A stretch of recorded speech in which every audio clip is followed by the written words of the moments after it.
I'm going to show you how you can make a fully automated IPAM and prefix solution with Slurpit and Netbox. So if you still have your IPAM on Excel sheets, or maybe you have stuff in info blogs, but you don't know if it's up to date, or maybe you're using Netbox already, but it's also not up to date because you were doing everything manually, then I'm going to show you in this video how we can help you to actually fully automate this process.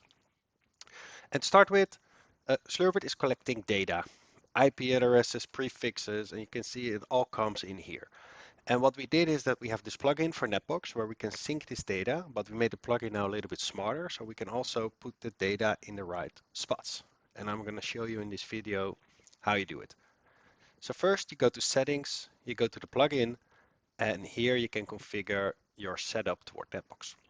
If you only want to sync the IPAM and the prefixes, then make sure that IPAM and prefixes are both enabled on sync. And if you only want to sync certain prefixes, so maybe you don't want the /32s in there, you can even manipulate it here a little bit that it will exclude all the others. Now what we're going to do is we go back here to Netbox, and here inside Netbox, inside settings, you can configure the connection between Netbox and Slurpit as well. But in our case, we use something we call a push mechanism. So the only thing we need is an API key from Netbox, which you fill in here as Slurpit, and then it goes. And then from there on, everything actually goes very easy. So if you go here to Reconcile, you see there are three tabs, which we will handle now in this video is IPAM and prefixes. And what Slurpit will do is it will run the data plannings based on your interval. So you see here daily, every 5 hours, so you can figure that in any way.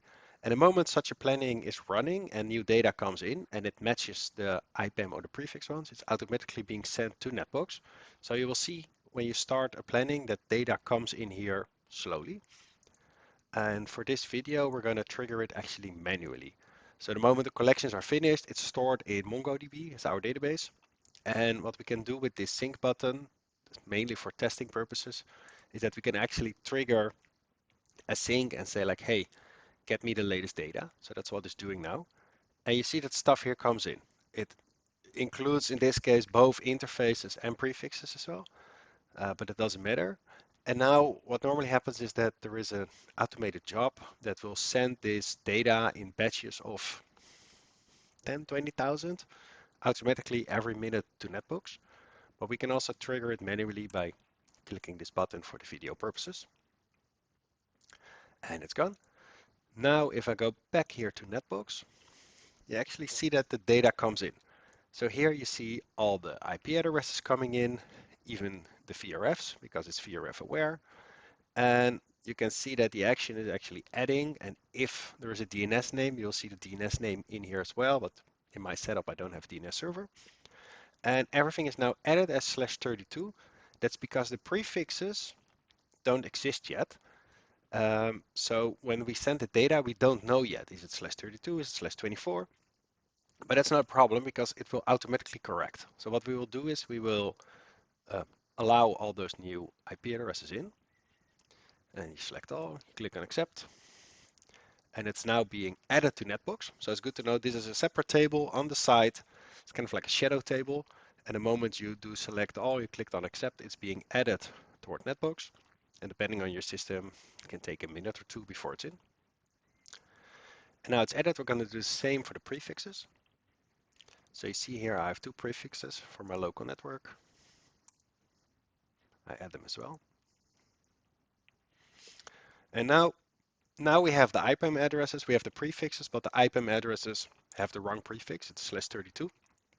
So what will happen is when the jobs run again and the IP information comes in again, it will see that in Netbox, it has now related subnets and it will automatically map them.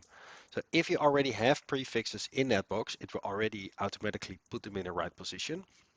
If not, then it will happen the second time the data comes in. Is what you see here. So it says now like, hey, I have new records. The type is changing. And when you click on it, you can see that it says like, hey, it goes from /32 to /24. So this is handy in our case for the first time when you want to onboard an IPAM, but it's also handy if you do like a subnet change or maybe there is a lot of drift inside your Netbox IPAM that the plugin is actually automatically correcting it and assigning it to the right prefixes. So we will put this all in again. And now the IPAM records are added. If we go here to IPAM prefixes, you will see here that it shows that the full subnet is utilized. And if you go to IP addresses here, you'll see now that everything is nicely A/24. So with this, I will end the video. If you have any questions or you would like this as well, or you would like to run maybe a test or pilot with it, reach out to us and yeah, we can help you.